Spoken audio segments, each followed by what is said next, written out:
Grades for public schools. And the intent of grades is simply, I think, a recognition of the fact that we live in a world of choice. And one of Tucson's oldest businesses turns 110. Tucson's history is here. This is Metro Week.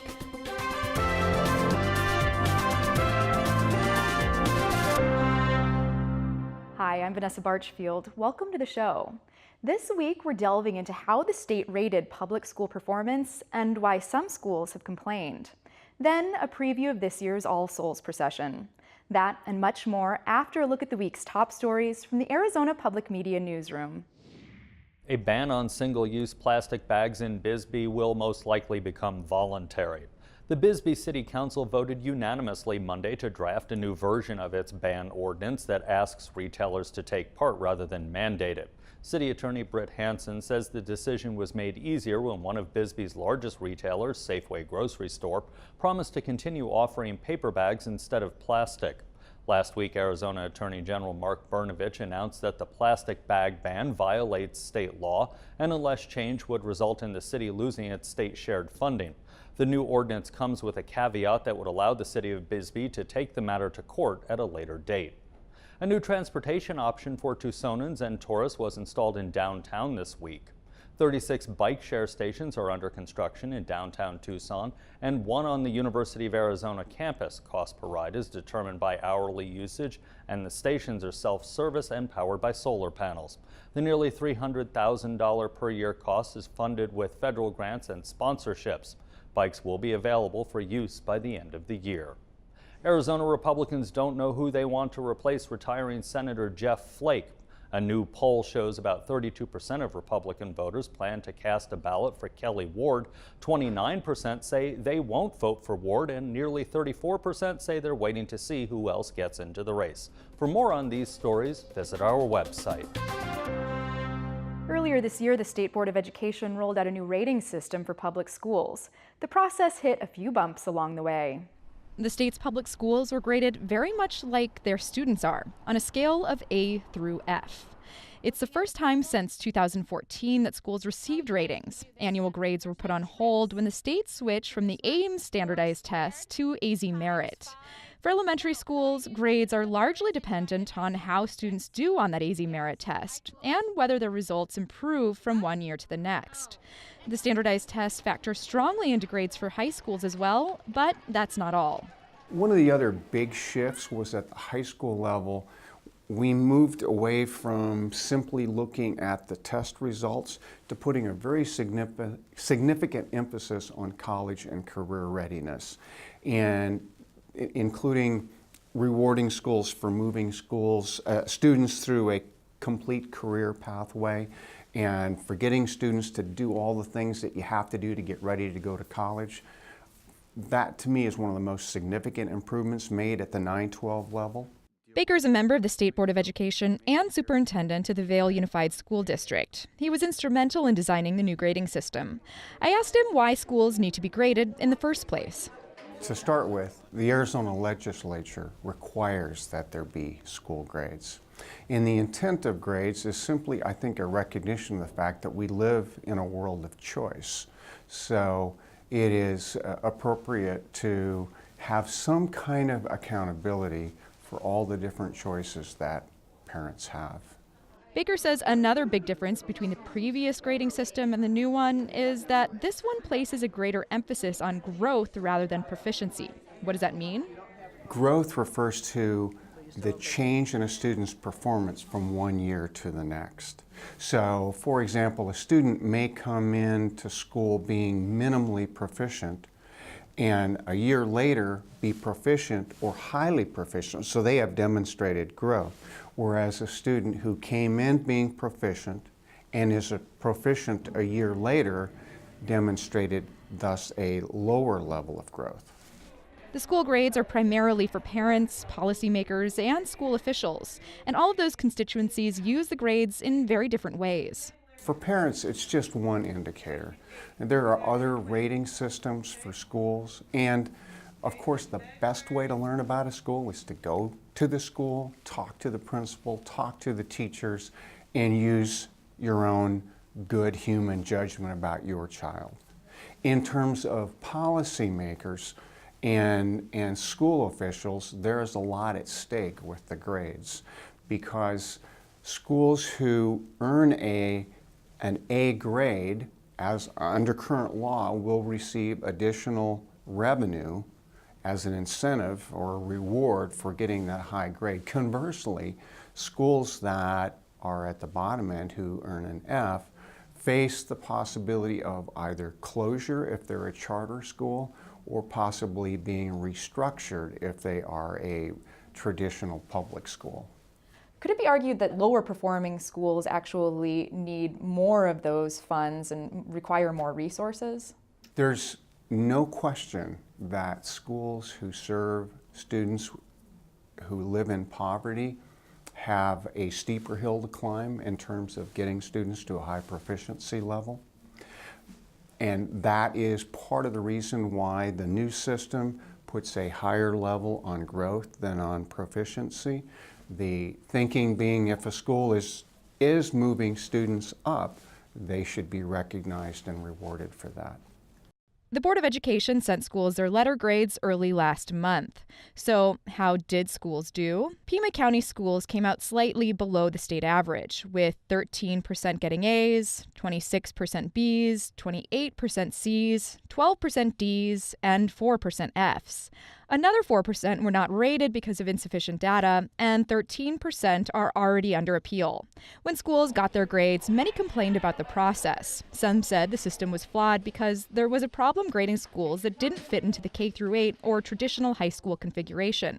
Other schools complained that the grades didn't take extenuating circumstances like teacher shortages into account.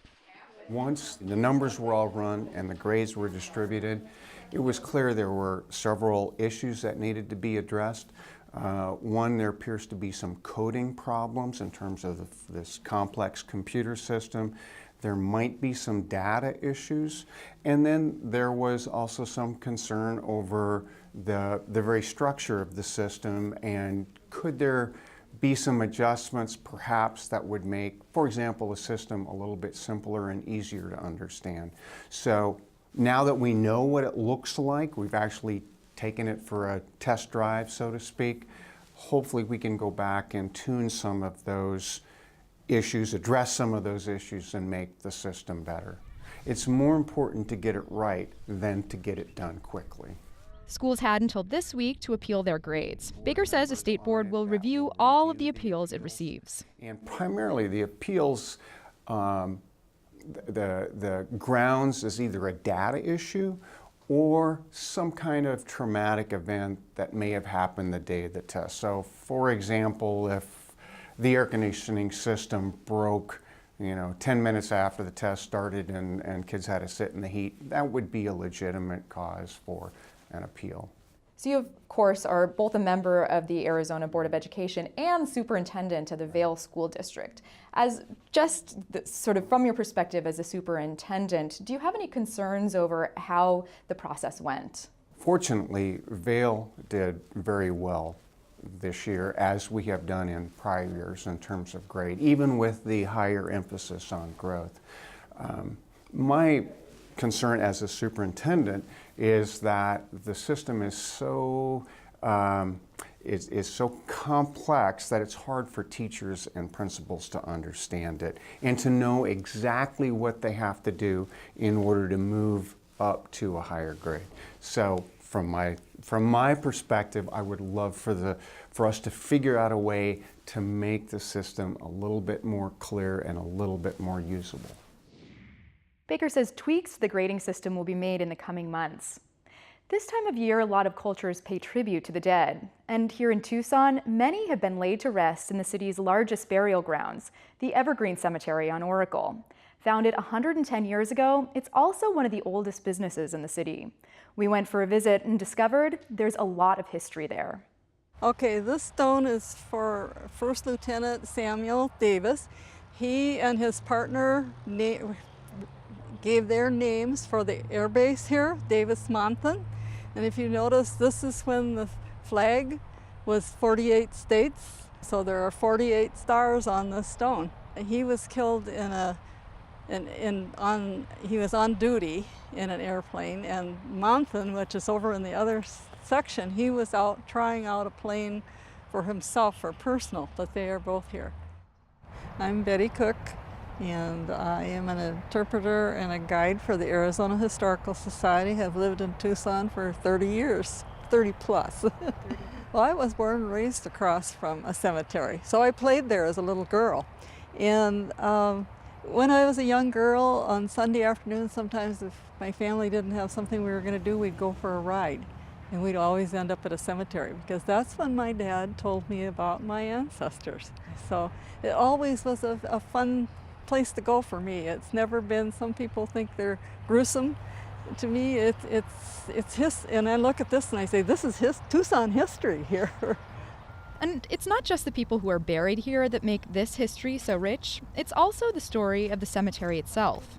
Well, back in 1907, several cemeteries that are within our boundaries were downtown. And when they started to build downtown, they needed a place to place the cemeteries so they could have the room to build. And also the cemeteries were getting full. So there was a group of about 7 to 10 men that started this corporation. One of them I know is buried here. And they bought this land and the land adjoining up at the Holy Hope Cemetery. So how were the graves moved from downtown to what was then practically the middle of nowhere?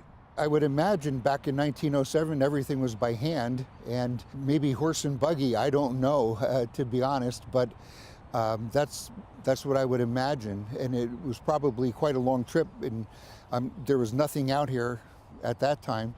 And when they're in the process of moving, a lot of the stones they didn't know, or the stones then were wooden, so a lot of them were gone. So they did not know who they belonged to. So they were sometimes put in mass graves. Now when they do construction downtown area, they always run into graves, and they have to stop and have an excavation by the archaeologists. So they were trying to determine who are they going to put here in Evergreen and who are they going to put up in Holy Hope. Well, the decision was made as Holy Hope was a Catholic, so anybody who had a Hispanic name, if they didn't know, went up there. Wandering around both of these cemeteries, they're gravestones with a lot of recognizable names. I do know that we have a lot of political people here that were very instrumental in Tucson becoming what it is today. The Udalls are interred here. John Jeffers, who was the only white man that was a blood brother to Cochise, is interred here. There are 12 Confederate soldiers here. We also have several sheriffs from Tombstone, obviously not Wyatt Earp, but others that were sheriffs in Tombstone. We have the catcher who caught Cy Young's perfect game interred here, and it's just in this area right here. And other dignitaries that streets are named after, and their families are very well known in Tucson. This stone is very unusual. It's the only one that I know of in this cemetery, but I have seen others. But you can hear it's metal. So these plates can be taken off and added on. There's 2 on the back side. He did have children, but they're not there. Another bit of research that I have found, that in the times of bootlegging, these things can be screwed off and they'd hide their booze inside the stone. I don't know that that happened here, but we did have problems with that here too. Today, over 120,000 people have been buried here at Evergreen, and the cemetery will continue to be one of the places that Tucsonans are laid to rest well into the future. The company owns 120 acres of land, and right now, just over half of it's filled with graves. And then there's also the fact that, well, these days, fewer people are being buried. Well, the cremation rate has kind of doubled over the years. We're about at a 58% cremation rate here at Evergreen. And though trends have changed, he says in terms of burials, Evergreen remains pretty conventional. Everything is pretty traditional. We do not do an exact, what they refer to as green burial, which is where they would take the remains and place them in like a wicker container and then just inter them with no cover over the top or anything. And the earth is in constant contact as earth to earth, ashes to ashes, and dust to dust. but we use outer burial containers, and it prevents the ground from caving in or to try to keep it even, and it keeps the weight of the earth off the casket. So although times and practices may evolve, Callahan says he thinks cemeteries like Evergreen will continue to play an important role in communities. I think the significance of any cemetery is the education that it brings and how we, as people, pay respect to our loved ones. A cemetery isn't a scary place. It's a place that is respectful, and it's also a place that when people come here, it's kind of solemn, but at the same time, I think it's more for the living than it is for the people that have passed, because it brings them that connection back in their heritage. Tucson's history is here. Well, I just really enjoy it. I like to come down here a lot, and when I do, I just wander around. I know a lot of the caretakers here now, so yeah. The All Souls Procession is another way Tucsonans pay tribute to the dead. It's become one of the city's biggest annual events and takes place on Sunday, November 5th. We went to creative director Nadia Hagen's workshop to learn about the history of this uniquely Tucson tradition and what it means for this community. So the point of All Souls is to fulfill, I think, our human need to grieve, our human need to find a way to deal with our losses, to have a real intimate connection with those places in our lives that are very painful and difficult and uncomfortable, and to be able to do that in community, because we tend to do those things in solitude, and that I think makes things more difficult. I think that you can feel community around you, supporting you in those times where you're very vulnerable, that makes it really possible for us to heal and move forward. In 1990, a sculptor named Susan Johnson started the procession as an intimate gathering for her friends. They would spend like 2 weeks creating things, doing workshops, building stuff together, and then they would go out at night and they would process through the streets, and then they would create a ceremony at the end to commemorate or to grieve, whatever they wanted to. I started attending in maybe 1996. I kind of discovered it on the street at night, and then I was like, I am going to do this every year. I think this is amazing. And I did it for a few years, and then I really wanted to make it bigger and invite more people, and not have it invitation and not have it only friends of friends. And so back in the day, you had to like go to Kinko's and make like a crappy ditto flyer, and you had to like copy your copy. So we started doing that. We started just making these cut and paste, like, kind of punk rock flyers, and putting them up all over town and being like, this is your procession, come and make this thing happen. Come and build floats, build masks, build costumes, and then we're gonna go out on the street and we're gonna do this procession. And it started being, instead of tens of people or 20s of people, it started being hundreds of people. And then by the time we got up to into like the 2000s, we couldn't be underground anymore. So then we were in the predicament where we had to close streets, and we had to come from the underground and go like to the civic body and start engaging cops and engaging permitting, and there was no process at that point. Like, the city barely even knew it happened. They were like, we hear something happens on Sunday. They're not here, they leave, they're gone, right? They're not in their offices on Sunday.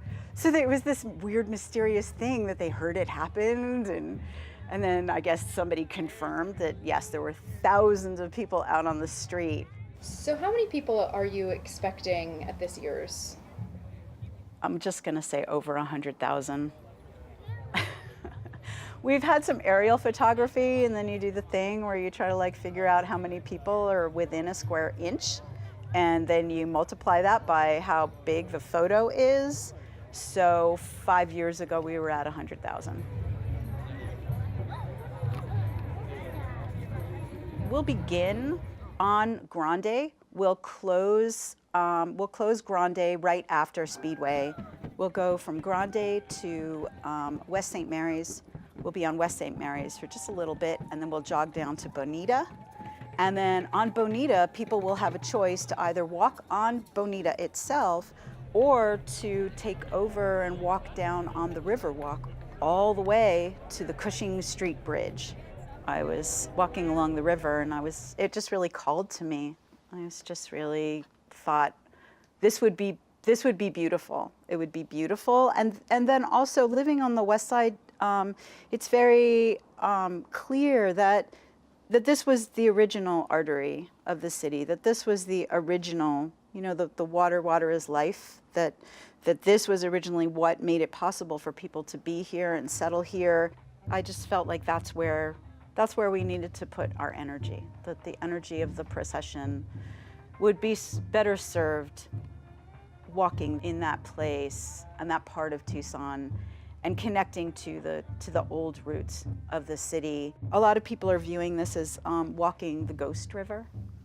All the water is invisible, as our dead are invisible to us but still present, and the water is down there. It's really far down there, and we can't see it. We only get to see it, maybe a few times a year if we're lucky. If we have good rainfall, then we get to see the water in the river.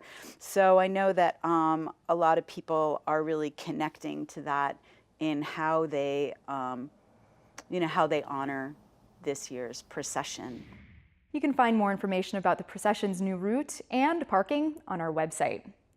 Tucson has hundreds of military airplanes parked and out of service. You can see them when you drive on South Kolb Road. As Christopher Conover reports, something new is happening there. This is Amard, what most people think of as the Boneyard. Many people believe it's a place that planes come to die. Nothing could be further from the truth. It's also a place where planes come back to life. These aircraft were damaged at Laughlin Air Force Base as part of a hailstorm that came through. Fixing planes, not just storing them, is part of the mission at the Boneyard. But these T-1A trainers are different.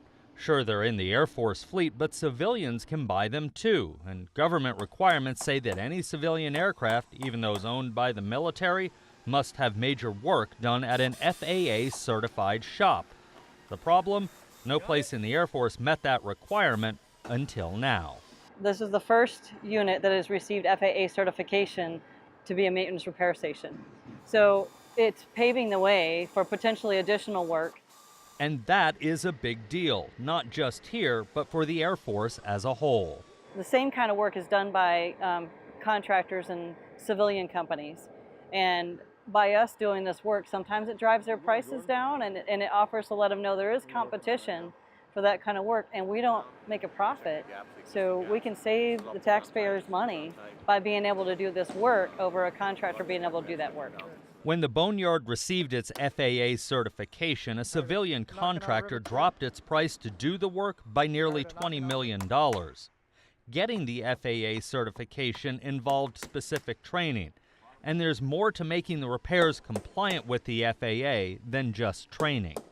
We need to use all the original equipment parts, FAA certified parts, in order to maintain that certification. To help with that, the Boneyard has direct contact with the FAA to ensure everything they do is in compliance. The planes received a one-time FAA clearance to fly from their home base in Texas to Tucson. 39 planes were damaged, and the staff at the Boneyard will fix 11. They can work on 3 at a time. The pressurized skin, the integrity of it got compromised because of the hailstorm.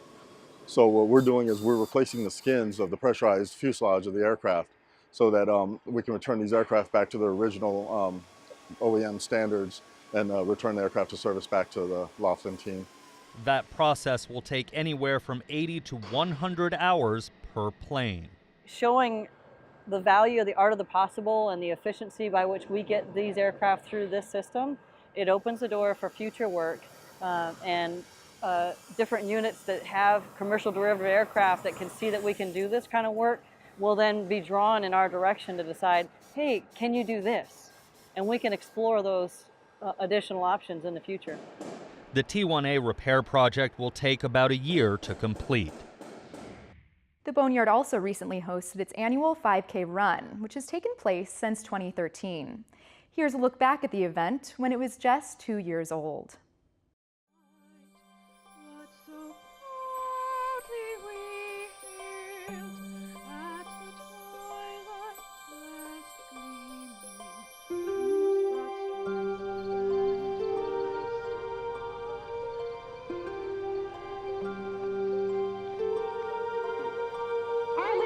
If you want to go ahead over to the start finish line, we will get this going.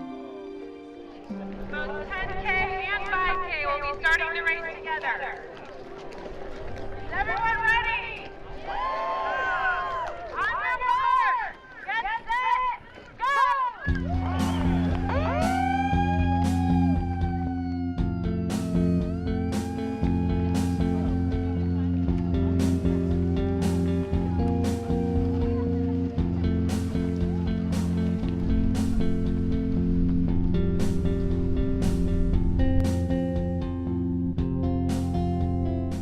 So this race was really fun. We started at the start line, of course, then we ran down the first road, and along there you had C-130s, and then also you had all the engines.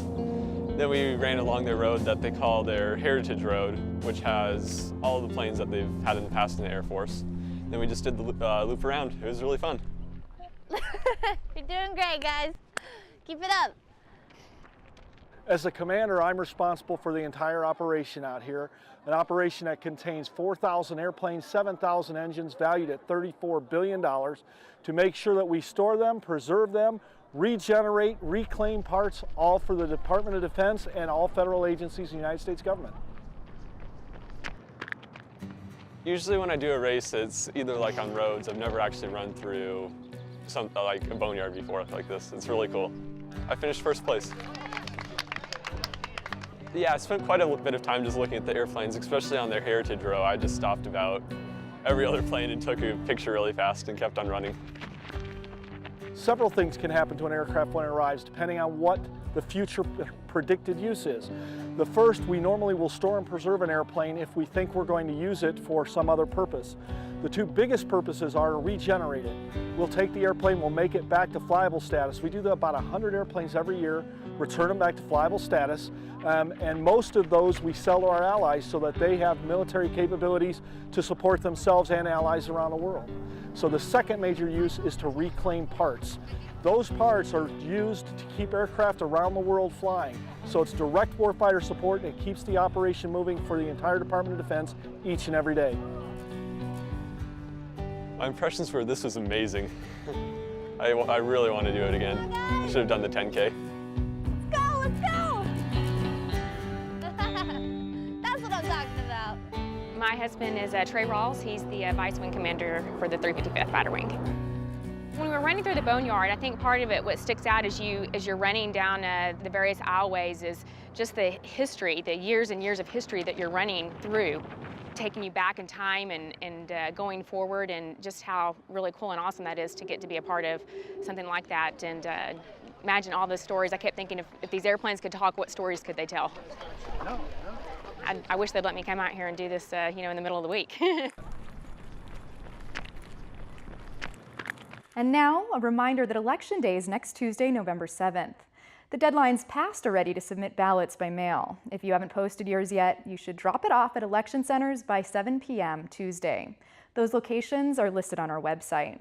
Also on our website, be sure to check out our recent election coverage. Our September 22nd show profiled Oro Valley's Proposition 454, which is asking residents to adopt a secondary property tax to pay for development of the Naranja Park.